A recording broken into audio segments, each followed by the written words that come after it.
Oke, selamat pagi ya. Masih pagi, setengah 10. Kita mau membahas mengenai teknis lampu ya. Sekalian saya mempromosikan lampu yang kita jual ya.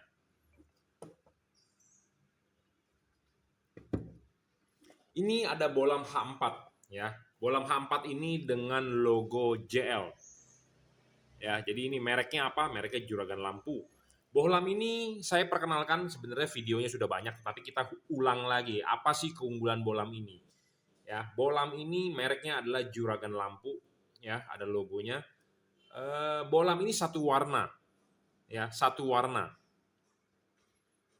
6000 Kelvin, ya, 30 watt. Satu warna 6000 Kelvin, warnanya putih, ya. Ada yang bertanya, masih tembus hujan tidak? Kalau saya bilang masih, tetapi jika Anda pengen lebih tembus lagi atau Anda lebih takut, Anda bisa beli 3 warna. Ya, jadi jangan membahas mengenai Anda tembus atau tidak. Kalau saya pakai, saya sudah pernah pakai di mobil saya sendiri expander tembus, gitu ya. Oke, bohlam ini apa sih unggulnya ya? Yang Anda perlu tahu. Bohlam H4 ya. H4 itu biasanya dipakai di Innova, Avanza ya, semua mobil yang menggunakan H4. Nah, saya perlu bahas sedikit apa sih bohlam H4. Bohlam H4 itu adalah ini. Ya, ini adalah bohlam H4. Sama seperti yang dipakai di mobil Anda. Nah, H4 ini kalau kita pecahin kacanya adalah begini. Ya, bohlam H4 itu kalau kita pecahin adalah begini anatomi dalamnya. Nah, bohlam H4 pasti selalu harus ada payungnya. Ya, Anda belilah bohlam H4 yang ada payungnya. Jangan beli bohlam yang tidak ada payungnya. Anda beli bohlam H4 yang sudah ada payungnya juga, itu cut off-nya belum tentu bagus. Hasilnya belum tentu bagus. Bohlam yang sudah ada payungnya aja belum tentu bagus, apalagi Anda beli bohlam yang tanpa payung. Ya, seperti itu. Nah, ini adalah payung. Bohlam yang kita tawarkan semua ada payung. Bohlam ini ada payung. Bohlam-bohlam JL3 ada payung. Bohlam-bohlam Cree Double Cooper pun ada payung. Ya, payung ini penting untuk membentuk cut off. Jadi anatomi dulu harus pas. Ya, ada payungnya. Oke, jadi ini tipe LED sorotan samping.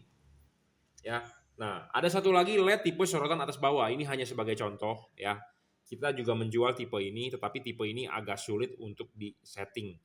Untuk Anda yang mau beli, bisa saya bantu setting, tetapi Anda harus menyediakan waktu dengan sabar, banyak konsultasi ke saya, ya, tipe H4. Nah, tipe H4, tipe sorotan atas bawah ini, bohlam ini kalau settingannya benar dan dapat, ini akan padat. Saya lama pakai bohlam ini di Mitsubishi Expander saya, tipe sorotan atas bawah, ya.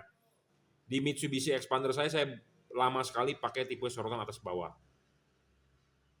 Ya, tapi memang bohlamnya bukan begini, tetapi kita settingkan, kalibrasikan atas bawah. Ya, jadi ada dua macam bohlam H4. Ini video sebenarnya sudah lahir di 3-4 tahun ya, 3 tahun lah ya, 3 tahun yang lalu ada. Jadi kita refresh kembali, kita ulang kembali supaya Anda penonton yang baru-baru tidak melihat ke belakang, tetapi kita ulang lagi ya. Jadi LED H4 itu ada dua macam. Yang benar ya, yang benar nih, yang nggak benar banyak bro. Ada yang 4 sisi, 5 sisi, 3 sisi, itu yang nggak benar. Yang benar adalah samping atau atas bawah, itu aja. Ya. Kenapa sih kita harus bilang dia benar? Supaya ada cut off-nya, tidak silau, ya. Supaya napak di jalan dengan benar. Karena kita harus menyesuaikan anatominya sama seperti halogen, ya. Nah, di sini ada reflektor. Ini sebagai contoh aja, reflektor ini udah buluk, ya. Memang karena kita taruh di sini banyak debu, sering-sering kita lap, ya kromannya habis. Nah, saya ada di rumah, workshop saya di rumah ya. Ini kan di Jelambar Selatan 17 ini adalah rumah orang tua, saya di garasi. Jadi jangan sampai ada orang menganggap saya tinggal di sini, jadi malam-malam jam 10 malam dia datang, "Pak, saya mau pasang lampu." Saya mohon maaf, saya tidak tinggal di sini. Jadi kalau Anda datang jam 10 malam atau di luar jam kerja, saya tidak ada karena saya sudah pulang, ya. Nah, di rumah, di gudang tempat saya kerja di rumah, itu banyak sekali reflektor begini-beginian. Tujuannya apa? Untuk kalibrasi, ya, karena tiap-tiap mobil kan berbeda. Makanya Anda beli di saya lebih memaksimalkan lah, ya. Setidaknya seperti itu, lebih bagus outputnya, kita bantu memaksimalkan. Memang ya tidak bisa 100% perfect ya. Nah, Anda pasang dulu ini bolam H4 ya. Bolam H4 itu kalau dipasang ya, kan kalau Anda masang H4 itu kan harus sesuai dengan kakinya ya. Kakinya itu ini dan ini. Ini ya. Kakinya harus sesuai dulu. Ini. Nah, ini kakinya harus disesuaikan dulu. Nah, ini adalah kaki yang benar. Jadi Anda jangan masang ini begini. Udah pasti salah ya. Udah pasti salah. Ini tidak sesuai karena di sini ada cowakan kaki, ada knock. Nah, ini kaki. Kakinya sesuai H4. Nah, baru Anda kunci. Kan seperti itu ya. Nah, kalau Anda lihat dari depan, posisinya begini ya. Mangkok itu di sini mangkoknya menghadap ke atas ya, kelihatan nggak sih tuh, ini mangkok menghadap ke atas ya, makanya di sini saya gambar di arsir mangkok menghadap ke atas ya, paham ya, itu dulu.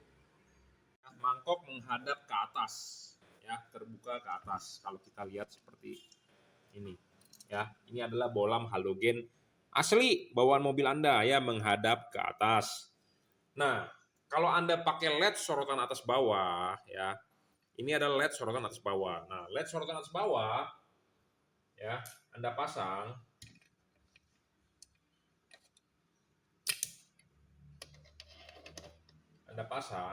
Nah, chipnya ini menghadap ke atas ya. Kelihatan kan? Chipnya itu menghadap ke atas. Ya. Jadi sesuai anatominya dengan halogen tadi. Chip langsung menghadap ke atas. Ya, langsung menghadap ke mangkok atas. Ya, ini kita bagi dua karena ini adalah bagian yang garis begini ke atas itu adalah untuk bagian low beam, bagian yang bawah adalah untuk bagian high beam. Ya. Jadi kalau ini low beam langsung menghadap ke reflektor atas. Ya. Paham ya? Ini adalah tipe sorotan atas bawah. Nah, ini tipe sorotan samping. Nah, apa sih tipe sorotan samping? Nah, kita praktekin dulu, bro. Tipe sorotan samping. Nah, ini sudah kita pasang. Nah, ini tipe sorotan samping. Nah, tipe sorotan samping itu seperti ini. Ya. LED-nya itu menghadap ke kanan dengan ke kiri. Kalau yang tadi tipe sorotan atas bawah itu LED-nya menghadap ke atas dan ke bawah. Ya, jadi Anda harus paham dulu. Jadi ada dua macam LED H4 yang benar. Ya. Di luaran banyak LED H4 tidak benar. Saya tidak tahu kenapa pabrikan bikin, ya karena masing-masing mempunyai hak untuk bikin ya. Tinggal laku atau tidak, atau bagus atau tidak, ya pokoknya intinya dia bikin dulu, yang penting gua jual. Karena masih banyak orang di pasaran atau di luaran nggak mengerti, taunya hanya beli, maunya murah atau deskripsi bagus-bagus Anda beli, kenyataannya adalah sinarnya payah. Seperti itu dulu. Ya, jadi ada kesempatan pabrikan buat dibeli oleh orang yang tidak mengerti. Nah, tapi kalau Anda sudah nonton video saya, LED yang anatominya tidak sesuai dengan halogen, mendingan Anda nggak usah beli. Kenapa? Karena hasilnya akan jelek outputnya. Jelek outputnya itu dalam arti Anda lihat ke headlamp ini terang, tetapi sinar di jalan tipis, tidak napak. Atau sinarnya menyilaukan orang, nah itu yang tidak benar. Ya, jadi ini tipe sorotan samping.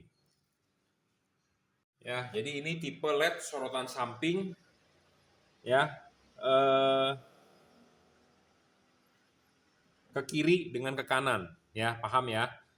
Jadi kalau tadi sorotan atas bawah adalah chipnya menghadap atas atau menghadap bawah. Ini video sebenarnya sudah saya buat 2-3 tahun yang lalu ada. Jadi kita refresh ulang ya. Sekalian kita mempromosikan LED ini. Apa sih bagusnya dari LED ini gitu loh. Ya. Jadi buat Anda paham. Ya, buat Anda paham ya. Apa sih keuntungannya Anda memakai LED sorotan atas bawah dan sorotan samping? Ya, itu yang Anda perlu tahu ya. Kalau Anda memakai LED sorotan atas bawah, ya. Kalau Anda memakai LED sorotan atas bawah, ya. LED ini sebelumnya saya bilang selalu ya. Jadi reflektor ini bagian yang paling penting untuk memantulkan cahaya supaya terang ke jalan itu adalah bagian atas. Bagian atas nih. Makanya kalau Anda pakai HID atau Anda pakai watt besar, yang rusak adalah bagian sini. Ya, kalau Anda pakai HID, reflektornya gosong. Kalau Anda pakai halogen watt gede, Anda gosong, Anda rusak pasti bagian sini kromannya. Bagian atas. Karena itulah bagian yang paling penting. Ya, bagian penting untuk memantulkan cahaya supaya jatuhnya ke jalan padat. Ya, paham? Jadi bagian atas. Nah, kalau Anda pakai tipe sorotan atas bawah, bagian atas ini, mangkok reflektor ini langsung ketemu sinar cahaya, ini langsung ketemu reflektor. Jadi sinarnya akan padat. Makanya tipe sorotan atas bawah sebetulnya padat. Tetapi sulit untuk menyetingnya. Sulit untuk membuat dia fokus. Hanya untuk orang-orang yang pintar baru bisa. Nah, pintar ini dimaksud adalah si penjualnya untuk mengkalibrasi ulang. Karena bolam ini universal. Bawaan dari ini universal.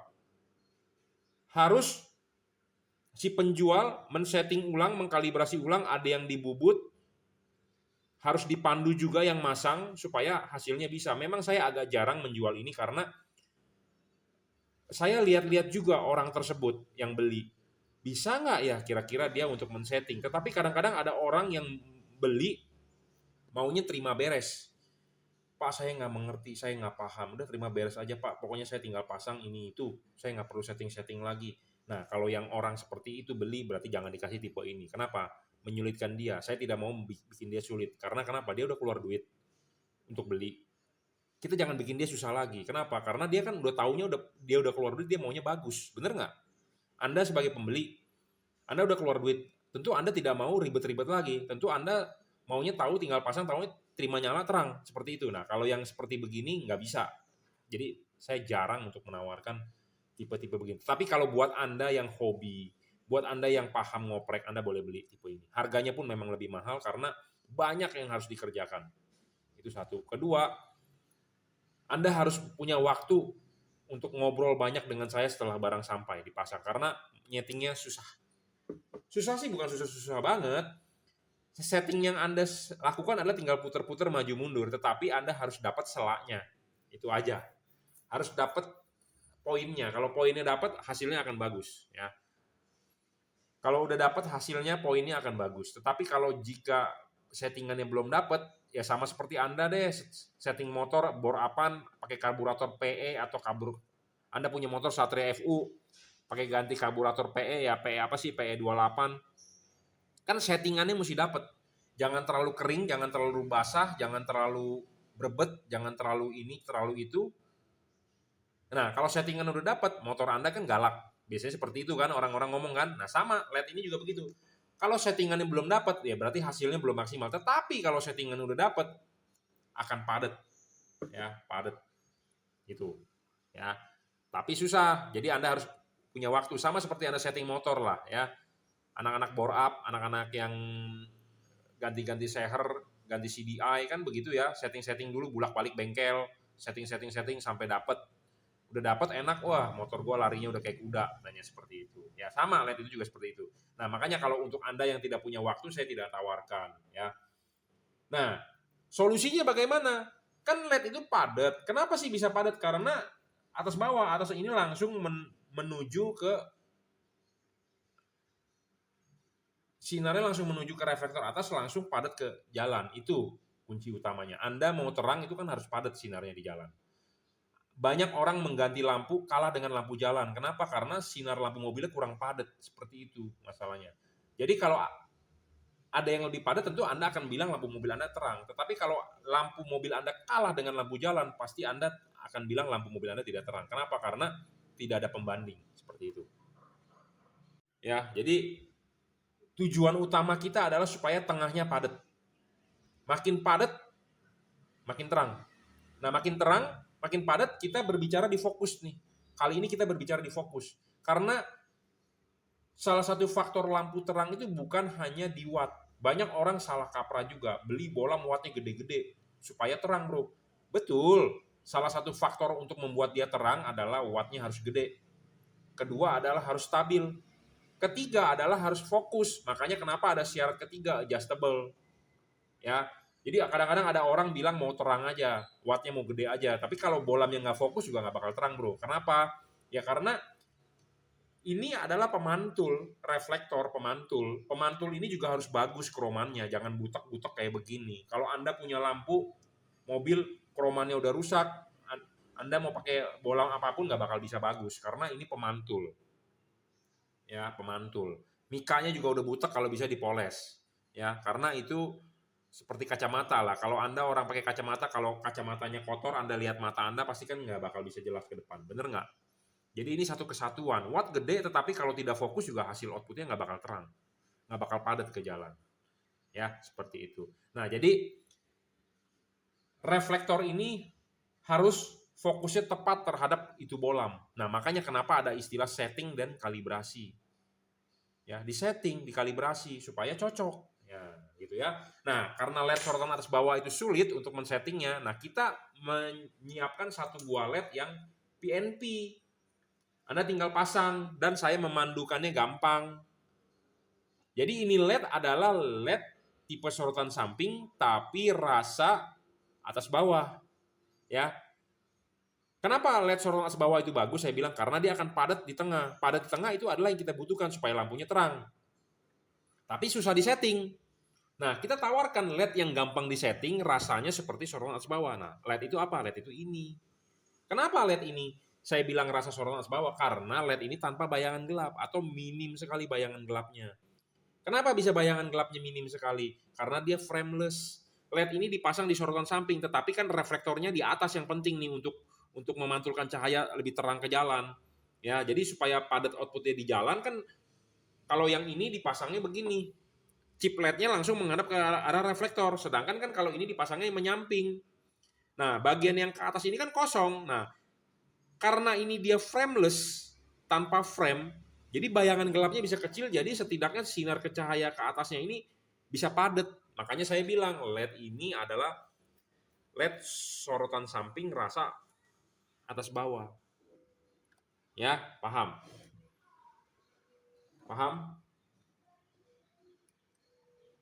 Nah, seperti ini kita tunjukkan di tembok. Jadi ini LED tanpa bayangan gelap. Tuh. Hampir tidak ada bayangan gelap ya, tidak ada bagian yang gelap, jadi langsung full aja.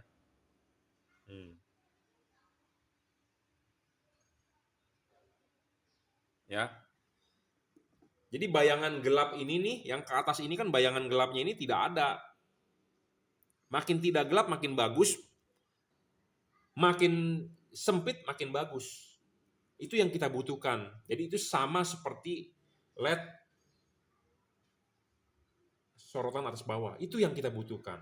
Ya, jadi LED sorotan samping gampang disetting. Makanya kenapa di pasaran banyak banget LED tipe sorotan samping.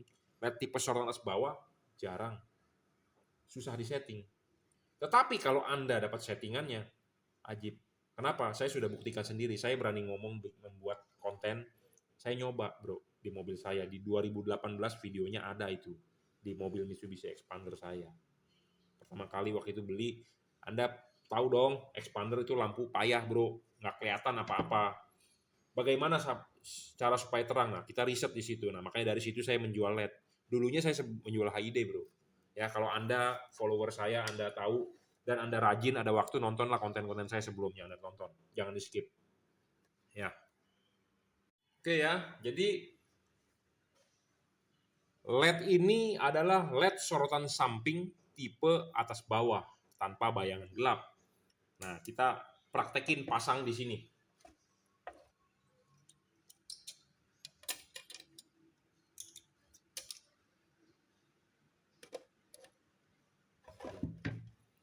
Ya, jadi LED-nya samping nyorotnya kanan kiri, tetapi dia atas bawahnya bayangan gelapnya kecil.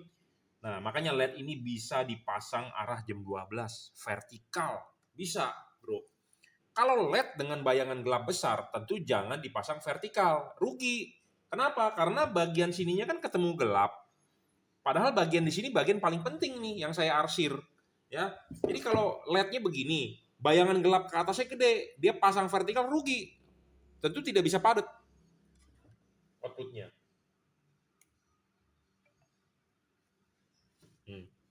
Tidak ada bayangan gelap. Kelihatan nggak bayangan gelap? Tidak ada, bro. Ya, tidak ada bayangan gelap ini LED. Jadi LED ini adalah tipe sorotan atas bawah.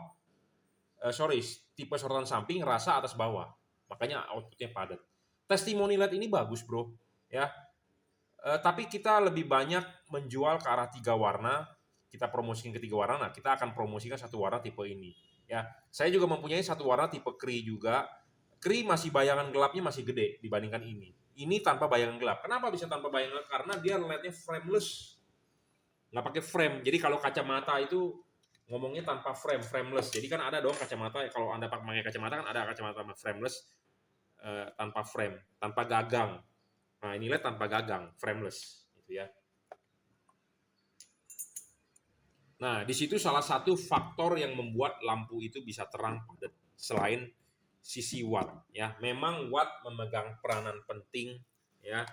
Tetapi banyak orang hanya pandangannya terhadap watt, watt, watt. Tetapi dia tidak tahu ada sisi lain bahwa LED tersebut harus bisa fokus, harus bisa tidak ngedrop, harus adjustable ya. Jadi buat Anda jadilah orang yang cerdas, jangan hanya berpatokan pada watt. Jadi kalau Anda mencari pacar atau mencari istri, jangan hanya patokan terhadap dia cakep ya. Harus berpatokan pada dia rajin, harus dia taat ibadah, harus dia berbakti pada orang tua, seperti itu ya. Jadi jangan hanya cakep. Sama, Anda memilih ini LED, jangan hanya patokan terhadap wattnya gede. Wattnya LED ini adalah 30 watt real. Bolam ini bisa 3,5 kali lebih terang daripada halogen 55 watt. Ya, jadi kalau ngomongin terang 30 watt stabil sudah, fokus harus bagus ya ini. Ini bisa disetting di arah jam 12 tegak lurus vertikal. Itu bisa banget. Ya. Anatomi bolam ini sama seperti halogen ya, ada payungnya. Nah, ini akan kita kalibrasi. Makanya untuk Anda yang sudah beli, kirimkan foto depan mobil Anda supaya kita bisa memaksimalkan. Memang saya tidak bisa perfect banget, tetapi setidaknya saya berusaha ya, seperti itu. Bolam ini juga tidak storing, driverless, tinggal colok soket. Pendinginan triple cooper ya, dia frameless, langsung frame-nya ini adalah ya tembaganya ini langsung, jadi ini red cooper ya, pendinginan sangat oke ya. Apalagi ya, stabil iya, chipnya ada satu tambahan dot ya. Kalau ini sih udah pasti fix dia di atas karena high beamnya supaya bisa lebih padat juga ke bawah, tapi sinarnya naik ke atas ya. Jadi ini sudah sangat-sangat oke ya. Harganya juga masih reasonable ya, jadi masih masuk akal ya. Nah, tapi memang jujur ngomong apa adanya, tipe ini tidak bisa diservis. Kalau Kree unggul bisa diservis ya. Driverless, driver di dalam. Mereknya apa? Mereknya adalah Juragan Lampu. Di sini ada logonya JL ya. Kipasnya juga kipas high speed ya. Kita sudah mengetes, ini kipasnya sekitar 8.000 RPM putarannya untuk pendinginannya ya. Anda mau beli barang ini, Anda bisa WhatsApp saya 0898 269 3838. Nanti saya kasih linknya ya. Oke, cukup ya reviewnya bohlam H4 ya. Selain tipe H4 kita juga mempunyai tipe H11, semua tipe kita punya, H27 sampai Voklem mobil Korea pun punya ya. Oke, semoga bermanfaat ya. Kalau Anda ada yang nggak jelas silahkan tanya ke saya. Jadi ini bohlam tipe sorotan samping rasa atas bawah. Kenapa sih atas bawah itu bagus? Karena padat outputnya di jalan. Padat outputnya di jalan tetapi sulit untuk disetting. Untuk Anda orang awam nggak bakal bisa kalau tidak ada tutor panduannya. Dan Anda harus punya waktu. Harus ada tutor yang orang berpengalaman. Dan ada LED-nya pun dioprek-oprek itu agak ribet. Harus dibubut segala macam. Makanya biayanya mahal. Daripada Anda memikirkan sorotan atas bawah, untuk Anda yang tidak mempunyai waktu, tidak mempunyai skill untuk men-setting, nah inilah bolam yang saya rekomendasi. Ya, silakan WhatsApp saya 0898 269 3838. Ya, triple cooper PCB tipenya adalah H4 yang barusan kita review. Terima kasih.